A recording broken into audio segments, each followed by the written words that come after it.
আসসালামু আলাইকুম। তো 25 ব্যাচের মুরব্বীরা, তোমরা প্রিভিয়াস আমি একটা ভিডিও আপলোড দিয়েছিলাম যে অ্যানালাইসিস রোড ম্যাপের একটা ভিডিও। তো ওখানে ফাইন্যান্স ফার্স্ট পেপার আমি একটা শর্ট সাজেশন দিয়েছিলাম। তো আজকের ভিডিওতে আমরা ফাইন্যান্স সেকেন্ড পেপার নিয়ে কথাবার্তা বলবো যে কিভাবে তুমি কোন কোন টিপসগুলো ফলো করলে তুমি ফাইন্যান্সে বা সেকেন্ড পার্টে তুমি 8+ মার্ক পাবা এবং কিভাবে তোমার পড়া উচিত এবং কোন কোন টপিকগুলো তোমার পড়া উচিত, এটা নিয়ে আজকের ভিডিও। আজকের ভিডিওটা হচ্ছে তোমার finance second paper short suggestion নিয়ে। এগুলো যদি তুমি টিপসগুলো ফলো করো, প্লাস আমি যে টপিকগুলো দাগাই দিব ওই টপিকগুলোর উপর যদি তুমি বেশি ফোকাস করো এবং কনসেপ্টটা ক্লিয়ার করো, তাহলে তুমি ফাইন্যান্স সেকেন্ড পেপারে একদম ইজিলি A+ পেতে পারো। তা চলো দেরি না করে শুরু করি। তো ফার্স্টেই বলে নিই, এই ফাইন্যান্স সেকেন্ড পেপারটা কিন্তু কমপ্লিটলি থিওরি বেসড একটা সাবজেক্ট। হ্যাঁ, এখানে সম্পূর্ণ যা কিছু আছে সবই থিওরি, এখানে কোনো ম্যাথ নাই। এখানে দুইটা পার্ট আছে, একটা হচ্ছে ব্যাংকিং পার্ট আর একটা হচ্ছে বিমা পার্ট। তো এই দুইটা পার্ট থেকে তোমার সৃজনশীল আসে, বিমা থেকেও আসে, ব্যাংকিং থেকেও আসে। অনেকে আমরা এই ভুলটা করি যে ব্যাংকিংয়ে কিন্তু চ্যাপ্টার বেশি, চ্যাপ্টার রিলেটিভলি বেশি বিমার তুলনায়। বিমাতে কয়েকটা চ্যাপ্টার আছে, ব্যাংকিংয়ে চ্যাপ্টার বেশি। আমরা ব্যাংকিংয়ে বেশি ফোকাস দিতে যে বিমাতে আমাদের কনসেপ্ট ক্লিয়ার থাকে না। তো বিমাতেও তোমার যেরকম ফোকাস দেওয়া উচিত ব্যাংকিংয়েও এরকম ফোকাস দেওয়া উচিত। আর ব্যাংকিং থেকে তোমার সব চ্যাপ্টার করার দরকার নাই, কারণ তো সব চ্যাপ্টার থেকে তোমার সৃজনশীল দেওয়া লাগবে না। তোমার সৃজনশীল থাকে 11টা, এর মধ্যে দিতে হবে 60টা। হ্যাঁ, তো ওরা তো দিবেই, ওরা তো সবগুলো চ্যাপ্টার দিবেই। তো তোমার সব চ্যাপ্টার করার দরকার নেই। তুমি যেগুলো থেকে সৃজনশীল দিবা বা যেগুলোর কনসেপ্ট তুমি ভালো বুঝো বা যেগুলোর উদ্দীপকের সাথে তুমি ভালো মতো রিলেট করতে পারো, সেগুলো টার্গেট করে দিবা। আর বিমাটা সবগুলো তুমি চ্যাপ্টার পড়বা, জীবন বিমা থেকে আসে, নর্মাল বিমা থেকে আসে, বিমা ধারণা থেকে আসে। আর সিকিউ একটা জিনিস বলে রাখা ভালো, আমরা নর্মালি স্টুডেন্টরা যে কাজটা করি, কমার্সের স্টুডেন্টরা, তারা হচ্ছে এমসিকিউর উপর বেশি ফোকাস দিই, লাইন বাই লাইন দাগায় পড়ি। এমসিকিউ এর জন্য তোমার কত মার্ক? 30 মার্ক ভাই। এখানে যদি তুমি 7 করেও পাও, আন্দাগুন্দা বানায় কত লিখলে তোমার কত দিবে? 7 দিবে, তো 7 7 49। তো একটা মার্কের জন্য এখানে 30-এ 30 পেলে তো তুমি তোমার A+ আটকায় যাচ্ছে। এই জিনিসটা তোমরা বুঝো, এটাতে তোমরা জোর দাও না, এটা তোমরা এড়ায় যাও, হ্যাঁ, স্কিপ করে যাও। বাট এই জন্য স্টুডেন্টরা আটকায়, ফাইন্যান্সে অনেকে A+ মিস করে। হ্যাঁ, এই একটা কারণে, কারণ তারা এই জিনিসগুলো স্কিপ করে যায়। তারা ভাবে যে এমসিকিউ এর জন্য পড়লে মনে হবে, দাগায় দাগায় হাইলাইটার দিয়ে অনেক অনেক মজা, হাইলাইটার দিয়ে পড়তেছি, একদম তথ্য মতো মনে রেখে ফাটাই ফেলায় দিচ্ছি, কিন্তু এদিকে আমি সৃজনশীলে 7-এর বেশি তুলতে পারতেছি না। তার কারণ কি? আমার কনসেপ্ট ক্লিয়ার না। হ্যাঁ, তো আমাদের লাস্ট যে টপিকটা এবং সবথেকে ইম্পর্টেন্ট যে টপিকটা, সেটা হচ্ছে টপিক কনসেপ্টের উপর ফোকাস দিতে হবে। অর্থাৎ যে টপিকগুলো ইম্পর্টেন্ট ফর সিকিউ বেস, যেগুলো ইম্পর্টেন্ট টপিক, ওই টপিকগুলোর কনসেপ্ট আগে ক্লিয়ার করতে হবে এবং সেটার উপর আমাদেরকে ফোকাস দিতে হবে। ওকে, তো এখন আমরা ডিরেক্ট চলে যাব আমরা কোন কোন টপিকের উপর আমরা ফোকাস দিব। তো চলো দেরি না করে শুরু করি। আর যারা এখন আমাদের একাডেমিকটা অ্যাডমিশন কোর্সটাতে এনরোল করো নাই, এখনই এনরোল করে ফেলো। যেই সাজেশন দিলাম ওইটা জাস্ট কোর্সে যে ওইভাবে ক্লাস করে ফেলো। টেনে ক্লাস দেখতে পারো, কোনো সমস্যা নাই। বা তুমি যদি একটু কম বুঝো তাহলে স্লো দেখো, তোমার কোনো প্রবলেম নাই। হ্যাঁ, এখন এনরোল করে ফেলো আমাদের কমেন্ট বক্সে দেওয়া লিঙ্ক থেকে। আচ্ছা, তো এখন আমরা সিলেবাসে যাব। এটা হচ্ছে তোমাদের সিলেবাস, শর্ট সিলেবাস। তো ফার্স্টে আমরা আসি ব্যাংকিং ব্যবস্থার প্রাথমিক ধারণা। হ্যাঁ, তো এখান থেকে যেই টপিকটা তোমার সব থেকে বেশি ইম্পর্টেন্ট, সেটা হচ্ছে ব্যাংকিং ব্যবসার প্রকৃতি ও ধরন। এখান থেকে আসে। হ্যাঁ, ব্যাংকিং ব্যবসার প্রকৃতি ও ধরন, এই টপিকটা দাগাও, বই নিয়ে বসো, এই টপিকটা দাগাও, এখান থেকে কোশ্চেন আসে।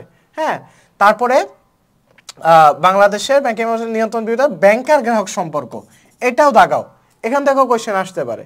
ওকে, তারপর দ্বিতীয় নাম্বার কেন্দ্রীয় ব্যাংক, কেন্দ্রীয় ব্যাংকের আওতা পরিধি, এটাও দাগাও, এটাও স্টার। হ্যাঁ, 3 স্টার টপিক, এখান থেকে তোমার সিকিউ আসতে পারে। তারপর কেন্দ্রীয় ব্যাংকের কার্যাবলী, এখান থেকেও আসে। হ্যাঁ, তারপরে হচ্ছে কেন্দ্রীয় ব্যাংকের ঋণ নিয়ন্ত্রণ পদ্ধতির সময়, এটা অনেক বেশি ইম্পর্টেন্ট। কেন্দ্রীয় ব্যাংক কীভাবে ঋণ নিয়ন্ত্রণ করে, এটা অনেক বেশি ইম্পর্টেন্ট। আর নিকষ ঘর থেকেও আসতে পারে, এটা 2 স্টার। তো যেই টপিকগুলো দাগায় দিব ওইটা একদম কনসেপ্ট একদম ভাজা ভাজা করে ফেলবে, এখান থেকে যেন তোমাকে কেউ না আটকাতে পারে। ওকে, এগুলো হচ্ছে তোমার সিকিউ বেসড। এটা আমি কি দাগাচ্ছি? সিকিউ বেসড টপিক, যেটা তোমার কনসেপ্ট ক্লিয়ারের জন্য দরকার। Concept clear. ওকে ওকে, তো এখন আমরা পরের স্লাইডে যাব। আচ্ছা, তো দ্বিতীয় চ্যাপ্টার গেল। চতুর্থ চ্যাপ্টার থেকে যদি তুমি দাও বা দিতে চাও, তাহলে ব্যাংক হিসাবের গুরুত্ব এবং ব্যাংক হিসাব খোলার পদ্ধতি, এটা থেকে আসবে। কেআইসি ফর্মের গুরুত্ব, এটা খ নাম্বারের জন্য ইম্পর্টেন্ট, সৃজনশীল খ নাম্বারের জন্য এটা খ নাম্বার আসতে পারে। ব্যাংক হিসাবের প্রকারভেদ, এটা থেকে যদি এই চ্যাপ্টার থেকে যদি আসে, এটা থেকে মাস্ট আসবে। তো এটা এই দুইটা টপিক ভালো মতো দেখে যাবা গ ঘয়ের জন্য। আর খয়ের জন্য কেআইসি ফর্মের গুরুত্ব, এটা দেখতে পারো। ষষ্ঠ চ্যাপ্টার, ষষ্ঠ চ্যাপ্টার থেকে চেকের ধারণা, প্রকারভেদ, চেকের পক্ষসমূহ, এখান থেকে একটা সিকিউ আসতে পারে, এটা মোটামুটি ইম্পর্টেন্ট, 2 স্টার দিয়ে রাখলাম। চেক অনুমোদনের প্রকারভেদ, এটা থেকেও আসতে পারে, এটাও মোটামুটি 2 বা 3 স্টার দিয়ে রাখলাম। তো এই দুইটা টপিক যদি পড়ে যাও এখান থেকে গ বা ঘর জন্য একটা কমন পাবা। আচ্ছা, নেক্সট চ্যাপ্টার হচ্ছে চ্যাপ্টার 9। চ্যাপ্টার 9 থেকে আমাদের যেটা দেখতে হবে সেটা হচ্ছে ইলেকট্রনিক ব্যাংকিং এর ধারণা ও গুরুত্ব, এটা থেকে আসে।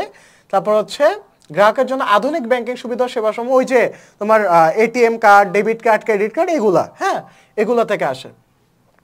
তো এই দুইটা টপিক যদি পড়ো, এটা সৃজনশীল গ এবং ঘ নম্বরের জন্য ইম্পর্টেন্ট। তারপর চ্যাপ্টার 10 বীমা সম্পর্কে মৌলিক ধারণা। তো এটার মধ্যে যেটা ইম্পর্টেন্ট সেটা হচ্ছে বীমার গুরুত্বটা, এটা 3 স্টার টপিক দিয়ে রাখলাম। ঝুঁকি ও এর প্রকারভেদ, এটাও 3 স্টার টপিক, এটা থেকে অবশ্যই আসবে, যদি আসে এই চ্যাপ্টার থেকে, এটা থেকে আসবে। তারপরে বীমা চুক্তির বৈশিষ্ট্য, প্রকৃতি, এই দুইটা মোটামুটি 2 স্টার টপিক দিয়ে রাখলাম। তারপরে বীমা শ্রেণী বিভাগ, এটা একদম 3 স্টার টপিক, এটা থেকেও আসতে পারে।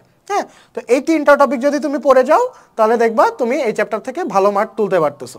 ওকে, তারপরে একাদশ চ্যাপ্টার থেকে জীবন বীমার ধারণা, বৈশিষ্ট্য, শ্রেণী বিভাগ, এটা থেকে আসবে যদি সিকিউ আসে। তো এটা 3 স্টার দিয়ে রাখলাম। তো চলো আমরা নেক্সট স্লাইডে যাই। তারপরে কি আছে, তারপর হচ্ছে প্রক্রিয়া থেকেও আসতে পারে, এটাও 3 স্টার দিয়ে রাখলাম। আমি যেটা দাগায় দিব ওইটা ভিডিও পজ করে সাথে সাথে তোমার বই দাগায় রাখবা এবং ওইটার কনসেপ্ট ক্লিয়ারের উপর সব থেকে বেশি ফোকাস দিবা। ওকে, তারপর হচ্ছে এই যে সমর্পণ মূল্য, পুনঃবিমা, দ্বৈত বিমা, এটা জাস্ট কনসেপ্ট, মানে এটা কি জিনিস এটা জানলেই হবে। হ্যাঁ, মাঝে মধ্যে এটা আসতে পারে, এটা অটো ইম্পর্টেন্ট না, 1 স্টার দিয়ে রাখলাম। ওকে, তো এই কয়েকটা জিনিস যদি তুমি মাথায় রাখতে পারো ফাইনাল সেকেন্ড পেপারের ক্ষেত্রে, এই টপিকগুলো যদি ক্লিয়ার রাখতে পারো, কনসেপ্ট ক্লিয়ার রাখতে পারো এবং তুমি উদ্দীপক বুঝো এবং উদ্দীপকে কোন জিনিসটা অ্যাপ্লাই করা লাগবে এটা যদি বুঝো, তাহলে দেখবা সৃজনশীলে ইনশাল্লাহ তোমার 8+ মার্ক তুমি ইজিলি পেয়ে যাবা। এবং 8+ মার্ক তুমি যদি সৃজনশীলে পেয়ে থাকো, লাস্টেরটা অবশ্যই তুমি কম পাবা, কারণ ফার্স্টে মানুষের লেখা একটু ভালো হয়, মানুষ একটু সুন্দর করে লেখার চেষ্টা করে, লাস্টে যে উসাইন বোল্টের মতো কি লিখবা তার কোনো হুঁশ নাই, লাস্টে দেখবা তোমার মার্ক আসতেছে 6 বা 7 করে। হ্যাঁ, তো ফার্স্টেরটা যেন কোপ দিতে পারো, 8 বা 9 করে যেন দেয়, এই জিনিসটা তোমাদের মাথায় রাখতে হবে। তো বেস্ট অফ লাক সবাইকে, দেখা হচ্ছে পরবর্তী ভিডিওতে। আর এখনই কমেন্ট বক্সে দেওয়া লিঙ্ক থেকে কোর্সে দ্রুত এনরোল করে ফেলো। টাটা।